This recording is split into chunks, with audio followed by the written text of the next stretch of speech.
at the beginning. This guy's cooking. He's cooking nothing. Why would he cook more critical? I don't get it. Because he wants to use his platform to create a narrative, and he want to control the narrative and be the guy that puppet mashes the whole thing. It's just weird as fuck. For like doing commentary on the internet is just like, oh, these are the Reddit threads from some of the most like schizophrenic people you've ever actually encountered. This is all it takes for me. He said you hide the bad stuff because he feels in control. He feels like all the people that are orbiting him, all his LA people, are all like within his grasp. This is what he feels like. He feels like whenever he does when he's here, all the LA people are all under him in a certain shape or form, right? They're all here, and he kind of controls them a little bit, at least to a certain degree when it comes to the speech and the other takes. And when one goes out of the enclosure, right, and he can't tase them whenever somebody does something that isn't predictable and isn't trying to do, and he can't Zeus lightning bolt one tap them, he goes, oh my god, guys, this is gonna be the video, I cannot believe it. Because he thinks that they should all be on his side all the time. It's weird. I like the video about Ludwig. He said, oh no guys, I wasn't controlling the narrative. Oh, Ludwig had to do an apology. Ludwig had to make a new video. Ludwig had to delete it. Ludwig probably had to quit politics as a whole. Ludwig quit his entire channel because he could make videos that does not would agree with it. It's just weird. That's crazy. from your friends? Behind the screens, egos collide like distant planets, invisible except for the light they give off when they strike. In that place of endless performance, strength is measured not by tenderness or patience, but by the volume of one's certainty. The latest drama rose out of that familiar soil. One streamer in Los Angeles, a man whose every breath has become commentary, found himself surrounded by noise again, his dog, his collar, a cry that turned into accusation, the endless machinery of judgment. Around him stood his peers, a constellation of influencers who have made the city's hills their own digital Olympus. Some stayed silent, some defended. And from beyond that circle, another voice, loud, unpredictable, electric, looked toward the mountain and laughed. To understand the roar of xQc, one must first understand the world that made him. He is not an orator of calm reason. He is the chaotic pulse of the streaming age, the man who embodies both its genius and its rot. Where others craft messages, he detonates them. Where others curate, he unravels. His appeal lies in the authenticity of his disarray, an energy that seems incapable of premeditation. In that sense, he is the purest mirror the culture has built for itself. He does not analyze, he reacts. He does not persuade. He performs conviction in its rawest, most unfiltered form.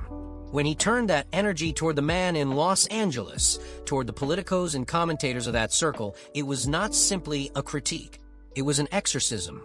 He accused them of cowardice, of protectionism, of living within a gated moral community where the rules of outrage and defense are predetermined. He mocked the idea that anyone in that orbit could be touched by genuine consequence, that the conversations about right and wrong are anything more than choreography. There is a cruelty to such mockery, but also a strange honesty. In the economy of attention, the high-minded talker and the impulsive reactor are bound together. Each needs the other to exist. The first claims depth, the second claims authenticity. Yet both are actors in the same production. xQc's ridicule cuts not only at his rival, but at himself, because he too is a creature of the spectacle. His criticism, that others control the narrative, that they bend friends and colleagues into loyal echo chambers, is also a confession of how irresistible control is, how each of them, at some point, has tried to master the same illusion. What he was really attacking was the performance of solidarity, the idea that friendship in this world is not a private bond, but a public gesture, something that must be displayed, defended, and consumed. In Los Angeles, the city of images, even loyalty is a form of branding. The streamers dine together, laugh together, film each other, and in that endless cycle of cross-promotion, they create the appearance of community. But community built on performance is fragile. It requires constant reaffirmation. When one of them falls into controversy, the others hesitate. To defend is to risk contagion. To criticize is to betray the pact. Silence becomes its own form of cowardice, and the audience smells it. xQc looked upon that silence and called it what he thought it was: fear. Fear of losing status, of disrupting the careful ecosystem of clicks and collaborations. Fear of offending the wrong fan base or alienating the algorithm that feeds them all. To him, The LA crowd appeared like courtiers in a digital palace, circling their king, pretending that his controversies were storms they could simply wait out. He imagined them sitting in houses of glass, trading whispers about optics while claiming the mantle of truth-telling. The irony, of course, is that the same accusation could circle back to anyone who breathes the air of this economy. Every influencer lives by an algorithm that demands spectacle but punishes the wrong kind. They must rage, but in a calibrated way. They must confess, but not too deeply. They must display friendship, but never weakness. The rules are invisible yet absolute, and they make liars of everyone. xQc's tirade sounded to many like chaos, unfinished sentences, waves of frustration, bursts of laughter that barely concealed contempt. But beneath the noise lay a question that cuts across all of modern media: who controls the story? He believed that the LA streamers had become architects of a single narrative, that they managed dissent not by debate, but by exclusion. In his eyes, they had turned conversation into monarchy, criticism into betrayal. The anger that spilled from him was not only about a dog or a clip or even a friendship betrayed. It was about power, the power to define reality in real time and to punish anyone who challenges it. There's a strange kind of empire that grows in the digital world. It has no borders, yet it demands allegiance. Its soldiers are not politicians, but personalities. Each one rules a fiefdom of viewers. Each one governs through charisma and access. To stay within the empire's favor is to share its audience. To fall out of favor is to vanish. The punishment for dissent is not exile from a city, but exile from relevance. Los Angeles is both the capital and the metaphor for this order. The city once sold dreams through film. Now it sells them through streams. Every apartment with a ring light becomes a studio. Every conversation, a potential clip. Within that glow, intimacy and manipulation blur. The people who seem closest to you, the friends who appear in your videos, the peers who share your stage, are also competitors in the quiet war for visibility. xQc's criticism pierced through that contradiction.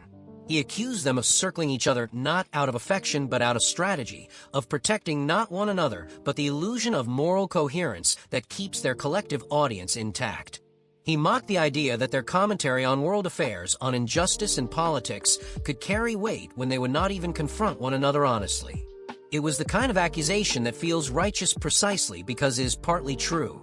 And yet, the fury that drove him is the same fury that keeps the system alive. To denounce the spectacle is still to feed it. The audience does not differentiate between condemnation and participation. They simply watch. Each insult becomes content, each defense a reply clip, each sigh a meme. The cycle devours its own critics. What makes the whole episode more revealing than dramatic is how deeply it mirrors the wider world. We are all, in some sense, living under the same conditions. Our digital selves demand constant performance, and the performance must be defended. The difference between the streamer and the ordinary user is only one of scale. Each of us has built a small empire of perception, followers, friends, the curated gallery of our lives, and each of us fears the collapse of that illusion. We pretend to seek truth, but often we seek confirmation. We mistake noise for engagement, outrage for clarity. The question that lingers after xQc's outburst is not whether he was fair to his target or whether the LA crowd truly deserves the charge of cowardice.